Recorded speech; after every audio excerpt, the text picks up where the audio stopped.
Hello, and welcome back to Wonderland Asylum.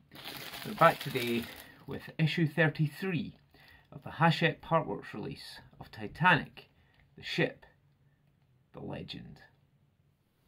Yes, so I asked in the previous episode if people wanted to see me kind of going through the same steps again, or if they wanted me to just kind of quickly gloss over it. And I got a comment from Rod Adams, who's been interacting quite a bit recently, thank you very much, saying that he would like to see what we were doing with it. So, no problem at all, I will do that for you. But first and foremost, what's in the magazine? Well, the ghost ship. Not as exciting as it sounds. After Titanic sank, rumours claiming a mystery ship had been seen in the vicinity began to circulate, and that is with reference to the Californian, which we mentioned before. Yep, there we go, some more articles about Titanic. Yep, messages exchanged between wireless operators, different hypotheses, and then again we're on to the instructions already, and again look at all those parts. Oh no, it's the gantries again. But yeah, no problem. So I'll get the parts out and we can have a wee look. I think some of them might feel a little bit familiar. Okie dokie. So what's in today's box? Well, did say it felt a bit familiar. Pipework. Gantries. You can see them there. More pipes. More pipework. And again, more pipework, including that little wheel. And in here we have, wait for it, more pipework. Okay. So, let's see exactly what we need, and we can get started. Again, roll the sleeves up, get my usual super glue ready. I did have someone ask me, not in the comments, actually someone I speak to on Snapchat quite regularly, had asked me why it is that I use super glue instead of a plastic glue when I'm gluing plastic bits together. This isn't actually plastic, it's ABS plastic, so as such the polystyrene cement doesn't bond it very well. So it's they do actually recommend using cyanoacrylate glue to put it all together. Now again, as previously, the first parts we need are the spinning wheel and the post box. So we'll move the rest of the parts off screen just now, so you don't need to think about them, including the little wheel, because it does go in shortly, but again I will leave it till the end after I paint it red. So here we have, as you can see, I put the stairs in silver to match the rest of the gantries. And now I believe with this engine everything is kind of the reverse of what we'd done before. So this kind of steering wheel, spinning wheel part is going into these slots.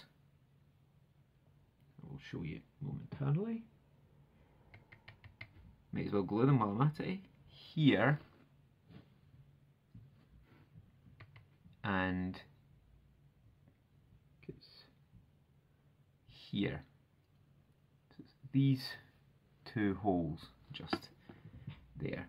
And again, it will only go in one way because of the way the pins are shaped. They are slightly offset. However, in my case, and you might find the same, the part is slightly bent in transit. But there we go. It goes in there like that. And the next piece, as I say, is the piece that looks slightly like a post box, and it goes into the D-shaped hole just here, immediately behind the bit that we've just done. And it will only fit in one way, because as I mentioned, the little pin is D-shaped. Now, I'm okay, because as I say, I'm relatively used to building Airfix stuff, but my recommendation is, if you're building this, don't do it the way around. The instructions tell you, put the little post box in first, and then put that in second. Just makes things slightly easier for you. Okay, so now the next thing we're going to be putting in are the gantries, as before. Now, as I mentioned, they're not that difficult, but they're not the easiest. And all I'll say is, I'm very, very glad I don't have to do these again, because you can see they look like that, and they go in to these notches on both sides of the columns. So I'll put the first one in. Again, with the first one, you can get away with putting the glue in the notches. With the rest of them, you're going to have to put the glue on the pins themselves. Again, the end ones are a lot easier because you can get in from both sides, and just again make sure it's sitting at a nice 90-degree angle, because the last thing you want is for them to be squinty. Okay, so now the next one, I will put the next one in just to show you what I mean, and I will get my tweezers over, because you will need these to get the other ones in. There's no way to do it without tweezers, I found, with the other side. As I say, I do have big sausage fingers, but you know, I'm not the most handless person in the world. Maybe, I don't know, I might be. But yeah, so what I found easiest was to grab the top like this with the tweezers,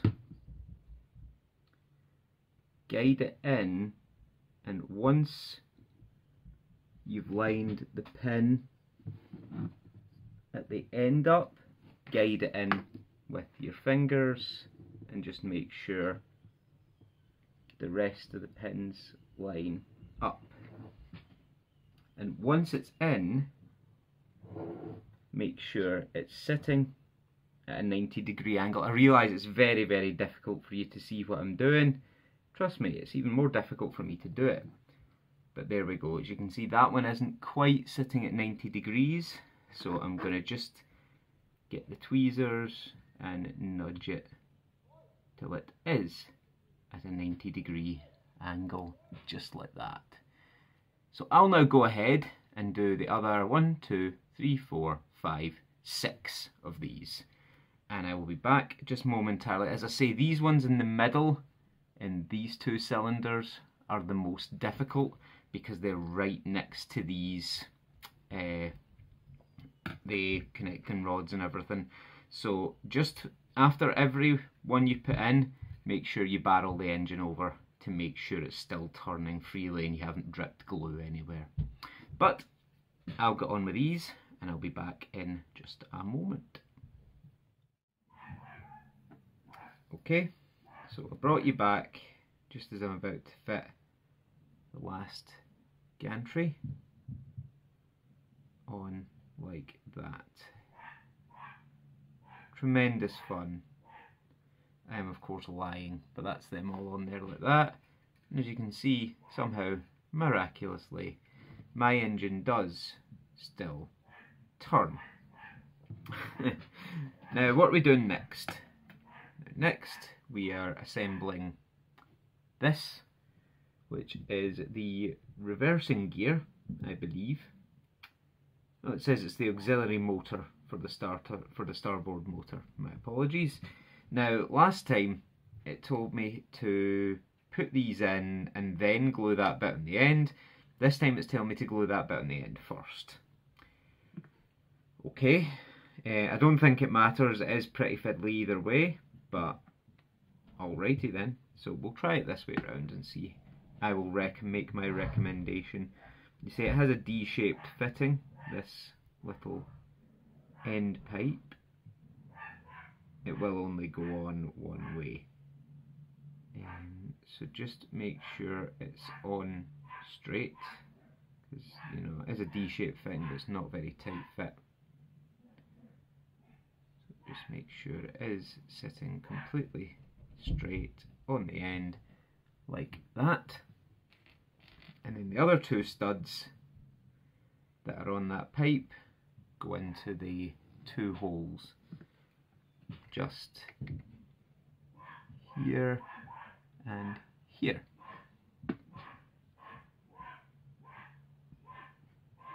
Again, apologies if you can hear my dogs barking. I've glued that on upside down. I don't know how I managed that. I think I did it the same way as I did in the last issue. Yeah, I did. That's what happens when you're on autopilot. Don't do what I did. Make sure it goes on the right way. That'll be why it wasn't sitting at the exact right angle. It should go on like that. My apologies.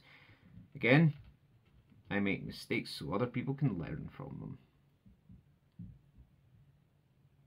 Again, both pins in. Make sure it's sitting nice and straight. And there we go. That should look just like that. And now, of course, we're going to be fitting it to the engine. It goes in two, you can just see the two holes on the end there. It goes into these two holes. It will only fit the correct way, because as with most of these other parts, you can see there's a big hole and a small hole, which completely removes any risk of you doing it wrong. And there we go, fits in like that, and this one does lean all the way back against the engine, not like the gantries you did before. So it sits on just like that. Doesn't look quite straight, does it? And I'm just going to make sure it's not, no, it's not rubbing against the pulley, that's fine. Awesome, that looks just like that. I mean, I do love how much detail these engines have in them. For a section, it's a bit of a waste though, because it's a section. I don't know how regularly I'm gonna have my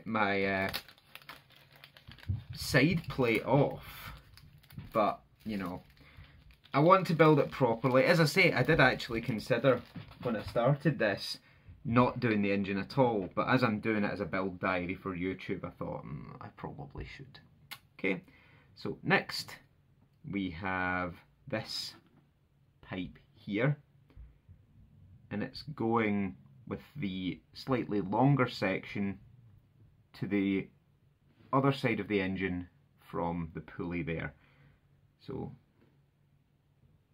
it's going in to, you can just see the four holes there, there, there and there. Now let's see if this one goes in any more easily than the one on the other side did. In the words of Captain Jack Sparrow, I rather doubt it. But models love to prove me wrong. That one went in like a glove. Perfect. Now the next piece we are putting in, the way they've positioned the photograph means that you cannot see it in the slightest. Fortunately, we've already put one of these on, and it looks like this. And the side with the slightly more kinked pipe again goes on the opposite side from the pulley, and it gets glued in to these holes,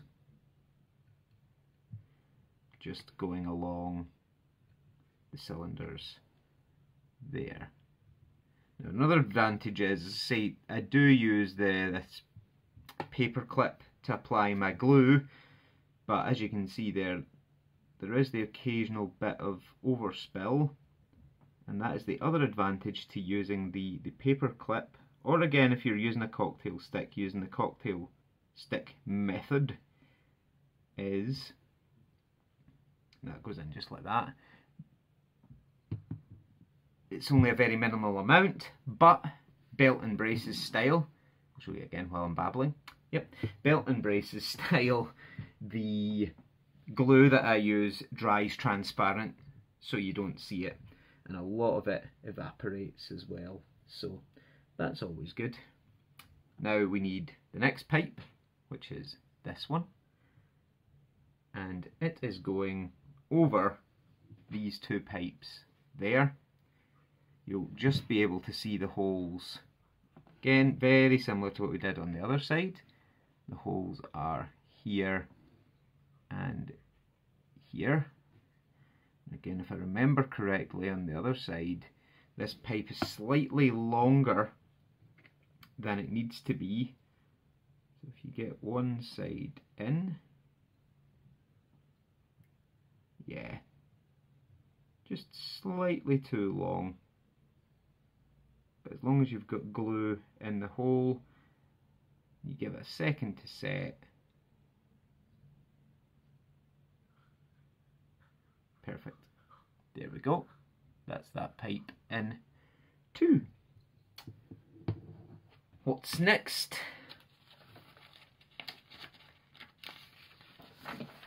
Again, turning the page in the magazine. Ah yes. We are fitting the holder for the wheel, not fitting the wheel itself, again because I want to colour it red. So again, it's this D-shaped hole down here, and the wheel holder will only go in one way because it's D-shaped. That's what some people had found, was they were gluing the wheel on, then realising they glued it on the wrong way. Oh dear. And just make sure it's on right, and make sure it's sitting square, because although it is D-shaped, there we go, it's not quite a 100% tight fit. There we go, that's on there, just like that. Okie dokie. And as I say, I'll do the wheel at the end. In fact, I'll do the wheel now. Here's a little trick. I thought originally I was going to paint the wheel, you know, get proper paint out and everything, but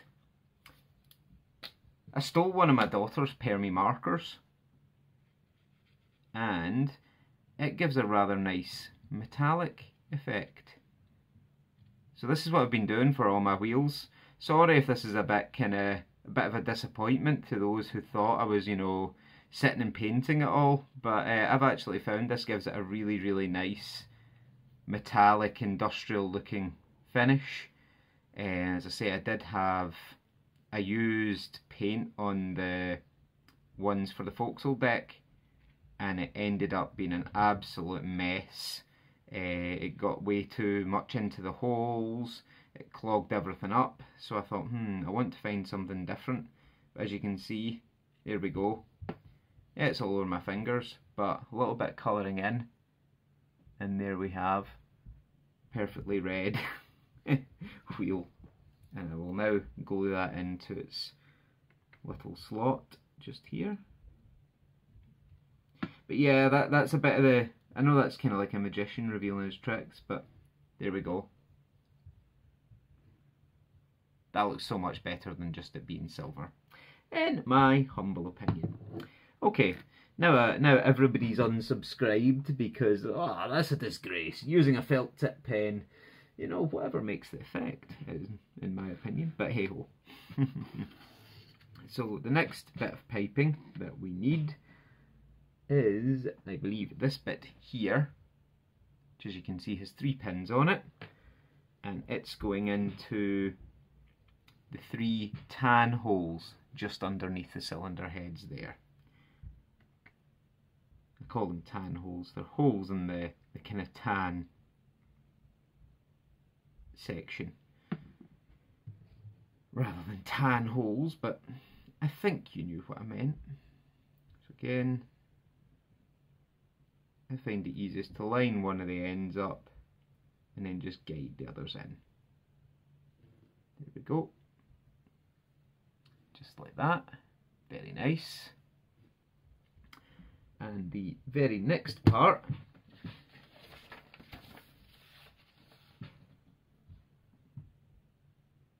is yep, again, this pipe here, which is going into a notch on the floor, if I can find it for you. Oh, it looks like it's a D-shaped notch on the floor. So where is it? Hang on. Oh, it's on the other side. No wonder I couldn't see it. Is it? It doesn't look like it to me. No, it's not. It's there. And it's going up through that notch there and into that hole there. Sorry, it took me a little bit to work out what they were kind of trying to tell me to put it in the instructions, because they'd moved over to the other side of the engine and hadn't intimated that fact to me. How very dare they? So it's going into the innermost hole here. So that hole just there, not the outside one but the inside one, and it's sticking into that hole up there in the cylinder head.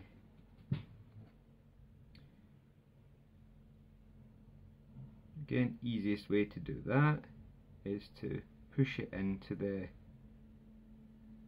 hole in the bottom.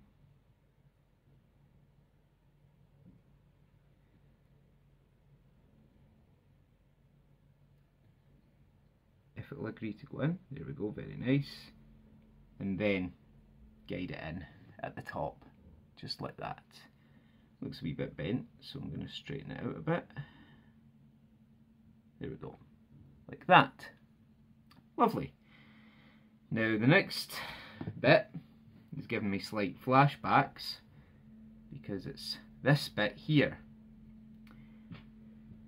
And if you remember, when I did that, I smashed my other side of the engine up and broke off one of these bits. And I said at the time, it's okay because I have the bits to fix it. Yeah, I don't have the bits to fix it. I'm going to need to buy another one if I want to fix it. So it's going into the hexagonal holes here and here. Now again, part of your problem is that it's slightly too long, and part of the other problem is that I'm really handless. But there we go. That one went in a lot more easily than the other side did. I did think about maybe getting some lubricant and putting it on, but it didn't need it for that side. Perfect. And the last piece we need is... oh no, I'm saying last piece, there's another couple of pieces. We need this bit here, which looks like that, and it is going along just under here into the remaining holes in the side of the cylinders that you can just see there. So again, get them all nicely glued up, and that's your last one there.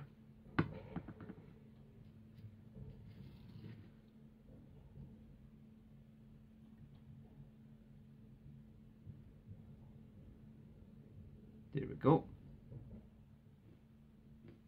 Very nice. I do admire the pipework and all the detail that they've put into the engines. As I say, I don't know how often these are going to be on display, but hey ho. And again, much the same as the other side, it tells you to glue that little tiny bit of pipework into the end and then try and manipulate everything with that bit attached, that's just nope, not going to be doing that. So again, I commented previously on how much I love the kind of chitty bang bang, Willy Wonka and the Chocolate Factory, just how steampunk these bits look. I'm a steampunk fan, in case you hadn't gathered. But yeah, big steampunk fan. Hence, well, some of you know, some of you don't. I do professional wrestling on occasion, and my gimmick is very steampunk. So, yep, it's gluing into these holes here. And you know something? I may have actually just put the right amount of glue. How amazing is that?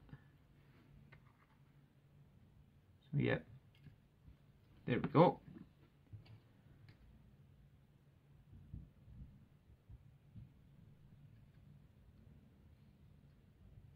Again, I'm sure on the other side I didn't actually need to glue this piece, but it's always good to have the reassurance anyway.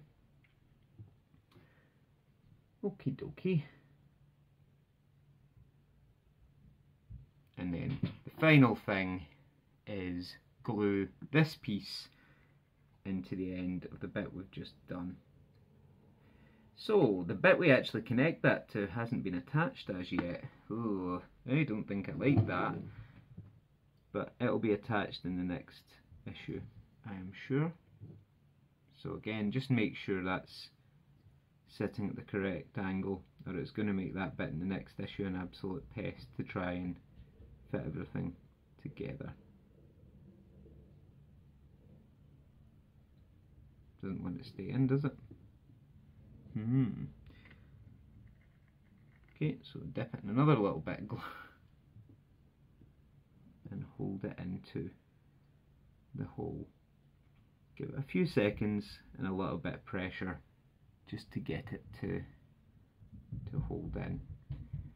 I don't know why they didn't give you the bit to take the pressure off that, but again, I didn't design it, I didn't plan it, I didn't write the instructions. I would certainly have done a couple of things a wee bit differently. But there we go.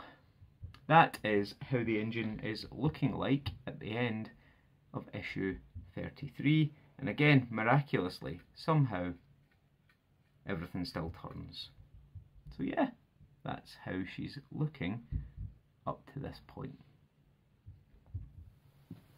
So, that concludes issue 33 of the Hachette Partworks release of Titanic, the ship, the legend. What are we doing in issue 34? Well, I think you can guess.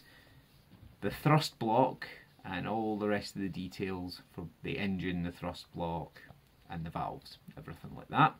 So basically, by the end of issue 34, I think the starboard side will be at the same stage as the port side is at. So if I take the starboard engine assembly and put it into the floor here, lines up. If I can see the screw holes, don't want to turn this upside down and risk breaking bits off. There we go. Eventually, you can see there.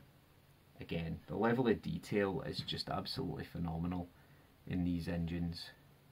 All the pipework, all the gantries and everything, all looks absolutely fantastic. I'm really impressed with this.